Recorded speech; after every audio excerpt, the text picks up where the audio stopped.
Thanks for watching. Don't forget to like, comment, share and subscribe to Mufti Tariq Masood, famous scholar.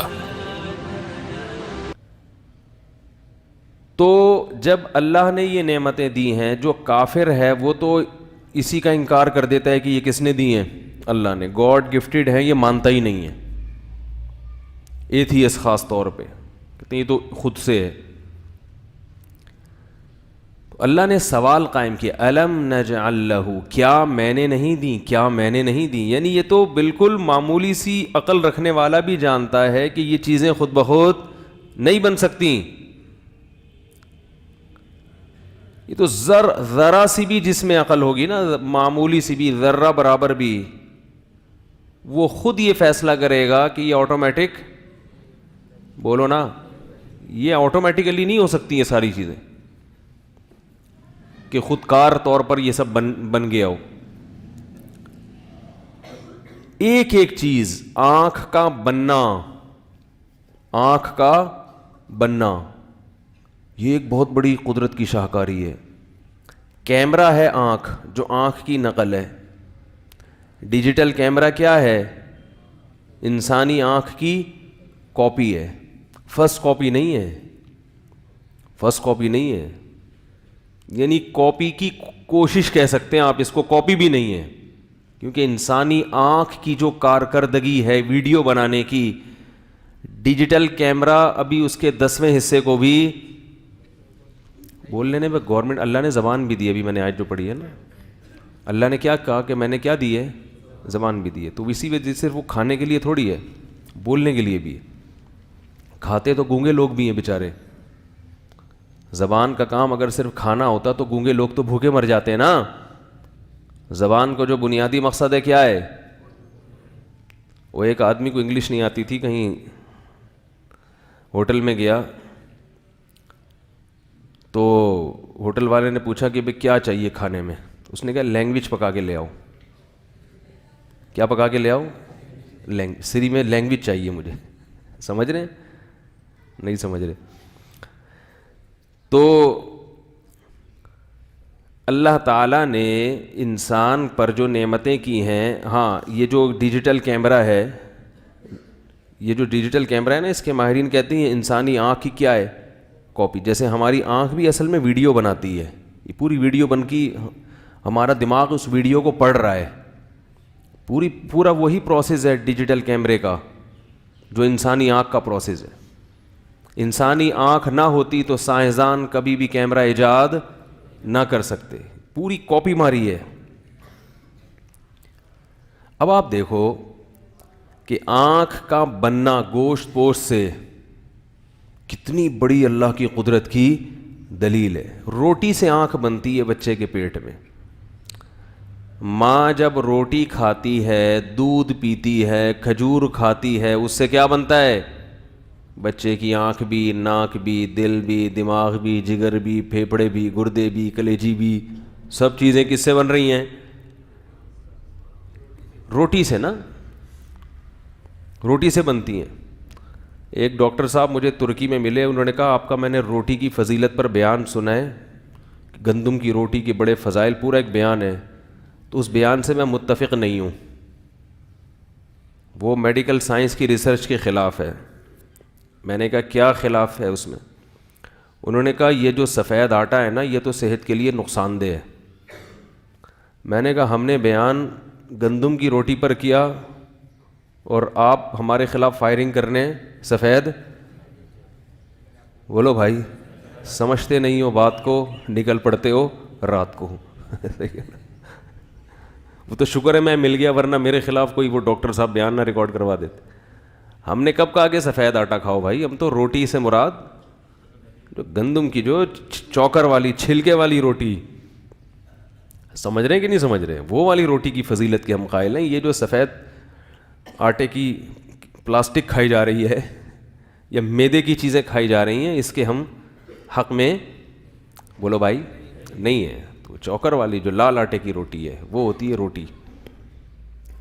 تو یہ اس لیے کہہ رہا ہوں کہ بہت سے لوگ بات سمجھتے نہیں ہیں، مگر مخالفت میں پتہ نہیں کیا کیا مارکیٹ میں پھینکتے چلے جاتے. پورا بیان سنو تسلی سے, اگر سمجھ میں نہیں آیا تو جس بندے نے کیا ہے اس سے پوچھ لو فون کر کے, حضرت آپ کی مراد کیا ہے؟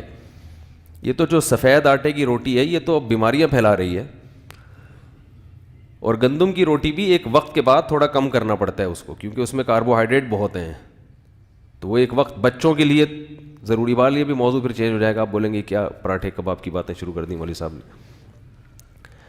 تو اللہ تعالیٰ نے انسانی آنکھ بنائی, اور کمال کی بات ہے آپ یہ دیکھیں کہ اگر یہ چیزیں اتفاق سے بنی, دیکھو یہ کیمرہ انہوں نے سامنے فٹ کیا ہے, اتنا فاصلہ رکھا ہے کہ ویڈیو صحیح بن سکے, مفتی صاحب دھندلے نہ آئیں, کیا خیال ہے؟ ایسا ہی ہے نا, ایک خاص فاصلے پہ رکھا گیا ہے, اس کے جو لینسز ہیں ان کو ایڈجسٹ کیا ہے کافی دیر کھڑے ہو کر کہ نہ دھندلے آئیں اور نہ اتنے بڑے آئیں کہ پورے جو ہے نا وہ یعنی بہت زیادہ بہت ہی بڑی تصویر نہ آنا شروع ہو جائے. ایسا ہی ہے نا, تو کافی دیر کھڑے ہو کر انہوں نے ایڈجسٹ کیا ہے.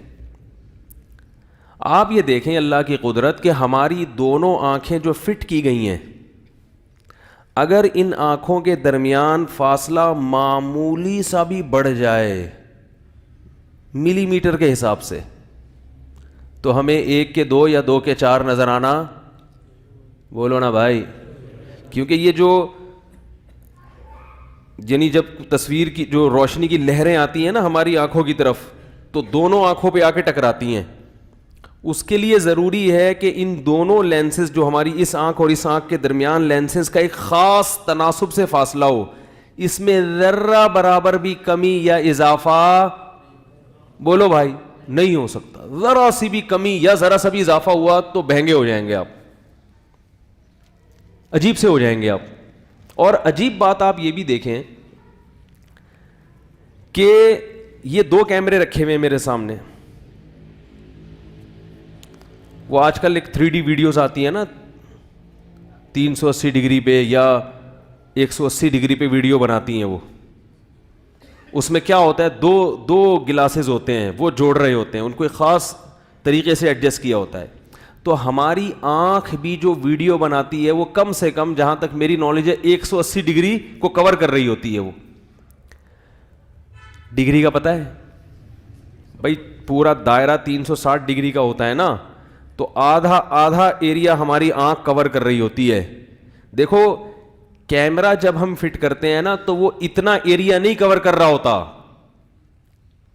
جتنا ایریا ہماری آنکھ کور کر رہی ہوتی ہے. کیوں؟ اس لیے کہ 2 کیمرے ایک وقت میں استعمال ہو رہے ہیں. ایک ہی ٹائم پہ کتنے کیمرے ہماری کھوپڑی میں فٹ کر دیے اللہ نے؟ 2 کیمرے. اب 2 کیمرے جب ہوتے ہیں تو یہ 180 ڈگری کا زاویہ بنتا ہے. اب اس کے لیے ان دونوں کیمروں کو ایک بہت ہی خاص قسم کے توازن اور تناسب کے ساتھ ایڈجسٹ کرنا ضروری ہے. یہ خدا کی قسم اتفاق سے, بولو بھائی, نہیں ہو سکتا. نام جو پاگل کہتا ہے نا, چاہے کتنا بڑا سائنسدان ہو, وہ اسٹیفن کیا تھا وہ جس کی ابھی انا للہ ہوا ہے, اس کا نام میں بھول جاتا ہوں, اسٹیفن ہاکنگ اسٹیفن ہاکنگ تھا نا, بہت بڑا سائنسدان. لوگ کہتے بہت بڑا سائنسدان ہے, جس نے کہا تھا کوئی گاڈ واڈ نہیں ہے. لوگ سائنٹسٹ کی بات کو نا بہت زیادہ شوق سے لیتے ہیں کہ وہ جب وہ اتنا بڑا تھا تو وہ کیسے غلط کہہ سکتا ہے. یہ بالکل ایسے ہے جیسے ایک آدمی کو کسی نے آ کے بتایا کہ تیری بیوی بیوہ ہو گئی ہے. تیری بیوی کیا ہو گئی ہے؟ بولو بھائی, بیوہ ہو گئی. اس نے کہا جب میں زندہ ہوں تو بیوہ کیسے ہو سکتی ہے؟ بیوہ کی تو ڈیفینیشن ہی ہے کہ میاں جس کا مر جائے. دوسرے نے آ کے بتایا تو یہاں بیٹھا ہوا ہے, ملازمت کر رہا ہے, اور گاؤں میں تیری بیوی کیا ہو گئی ہے؟ بولو نا, بیوہ ہو گئی ہے. اس نے کہا جب میں زندہ ہوں تو بیوی بیوہ کیسے ہو سکتی ہے؟ پھر ایک آدمی, بہت سارے لوگوں نے آ کے نا اس کو جب اطلاع دی تو وہ گھر بھاگ رہا ہے روتا ہوا. کیا ہوا بھائی؟ کہہ رہے میری بیوی کیا ہو گئی ہے؟ بیوہ. اتنے سارے لوگ کہہ رہے ہیں, وہ پہلے سے لوگوں نے پلاننگ بنائی ہوئی تھی نا. اتنے سارے لوگ تو جھوٹ واقعی نہیں بول سکتے, لیکن اگر پلان کر کے پہلے سے بیٹھے ہوئے ہوں پھر تو سب کچھ ہو سکتا ہے نا. بالکل یہی بات ہے کہ اتنا بڑا سائنسدان جس نے کیا کچھ تحقیقات لوگوں کے سامنے پیش کی, وہ اتنا بڑا سائنسدان غلط بات نہیں کر سکتا. تو ان لوگوں کی وجہ سے ہم حقائق کا, مشاہدے پر مبنی حقیقتوں کا انکار کر دیتے ہیں. اس سائنسدان سے کوئی پوچھے کہ تم ایک کیمرے کے بارے میں کبھی بھی نہیں کہو گے کہ یہ خود سے وجود میں آیا ہے. ایک ایسا کیمرہ جو 180 ڈگری پہ 2 کیمرے فٹ ہو کے ویڈیو بنا رہے ہوں, وہ بنے بھی خود بخود اور ایڈجسٹ بھی خود بخود ہو گئے, یہ ممکن نہیں ہے. یہ تمہاری عقل خراب ہو گئی ہے. تبھی تو قرآن اس قسم کے ذہین لوگوں کے بارے میں کیا کہتا ہے, فَإِنَّهَا لَا تَعْمَى الْأَبْصَارُ وَلَكِن تَعْمَى الْقُلُوبُ الَّتِي فِي الصُّدُورِ. فرمایا آنکھیں اندھی نہیں ہوتی, وہ دل اندھے ہو جاتے ہیں جو سینوں میں چھپے ہوئے ہیں. سینوں میں جو چھپا ہوا دل ہے وہ سائنسدانوں کا بھی بعض دفعہ اندھا ہو جاتا ہے. بصیرت کی آنکھیں اندھی ہو جاتی ہیں, انسان کو صرف خواہشات نظر آتی ہیں, وہ خواہشات سے آگے بڑھنے کی کوشش کرتا ہی نہیں ہے. تو اللہ نے ان دونوں آنکھوں کو ایک خاص تناسب سے کیا کر دیا, ایڈجسٹ. اور کمال کی بات یہ کہ جب ایک کیمرہ ادھر گھماؤ انسانی آنکھ کا, تو دوسرا بھی اسی سٹائل سے ادھر خود بخود گھومتا ہے. کیونکہ اگر ایک آنکھ ادھر جائے اور وہ ادھر کی ادھر ہی رہے, یعنی آپ کو اس کو گھمانے کے لیے بھی ارادہ کرنا پڑے, تو کتنی ٹینشن ہو جائے گی. اب مثلا میں نے ادھر دیکھنا ہے تو اس پتلی کو تو گھما دیا, وہ والی جب گھماؤں گا تو مجھ سے ایڈجسٹمنٹ میں غلطی ہو سکتی ہے. بھائی کتنا گھمانا ہے. اللہ نے ایسا سسٹم جوڑ دیا کہ بھائی خود یہ ان دونوں کا جینے مرنے کا ساتھ ہے ہمیشہ کے لیے. جدھر ایک گھومے گی دوسری خود بخود گھومے گی. تبھی آنکھ مٹکے کے لیے بڑا ٹینشن والا کام ہوتا ہے. یہ جو لوگ آنکھ مٹکے کرتے ہیں نا, جو آنکھ مٹکے کرتے ہیں نا, وہ ایک آنکھ سے چاہتے ہیں ادھر بھی دیکھیں اور دوسری آنکھ سے ابا کو بھی دیکھیں. یہ ان کے لیے ممکن, بھائی ایک آنکھ سے دیکھ رہے ہیں, دوسری آنکھ سے پتہ ہے کہ لڑکی کے ابا بھی مجھے دیکھ رہے ہیں, تو دوسری آنکھ کہاں رکھنی ہے, ابا پہ. یہ ممکن, اگر ادھر ہی بیٹھے ہوئے ابا پھر تو ٹھیک ہے, ابا ادھر بیٹھے ہوئے اور آنکھ مٹکا ادھر کو ہو رہا ہے, تو یہ آپ کے لیے ممکن, بولو بھائی, نہیں ہے. کیونکہ اللہ نے جب دونوں ایڈجسٹ کر دیے نا, اب وہ ہمارے ارادے پر نہیں رکھے, ورنہ ساری سیٹنگ کیا ہو جاتی, ایسی آؤٹ ہوتی کہ کبھی آنکھ مٹکے کے قابل بھی کیا خیال ہے بھائی, کبھی اس قابل زندگی میں رہتے ہی نہیں. کیسی ایڈجسٹمنٹ ہے. اور آپ دیکھیں کہ ایئرپورٹ پہ جب یعنی کسی آدمی کو ٹریس کیا جاتا ہے تو انگوٹھے کی نشانات سے بھی اور آنکھوں کی پتلیوں کے درمیان بولنے میں کوئی پابندی نہیں ہے. فاصلہ کہ کیا جا رہا ہے اس میں بولنے میں, آنکھوں کے درمیان کیا ہوتا ہے, فاصلہ ہوتا ہے نا. تو آنکھوں کے درمیان جو فاصلہ ہے وہ بھی کبھی چینج نہیں ہوتا, کیونکہ وہ آدمی عجیب سا ہو جائے. پھر کیسا اللہ نے ایڈجسٹ کیا اس کو. تو یہ میرے بھائی خود بخود نہیں ہوا. مفتی طارق مسعود صاحب کے بیانات سننے کے لیے youtube.com/مفتی طارق مسعود کو سبسکرائب کریں. اور اگر آپ لائیو ویڈیو کو کبھی بھی مس نہیں کرنا چاہتے ہیں تو سبسکرائب کرنے کے بعد بیل آئیکن پہ کلک کرنا مت بھولیں. جزاک اللہ.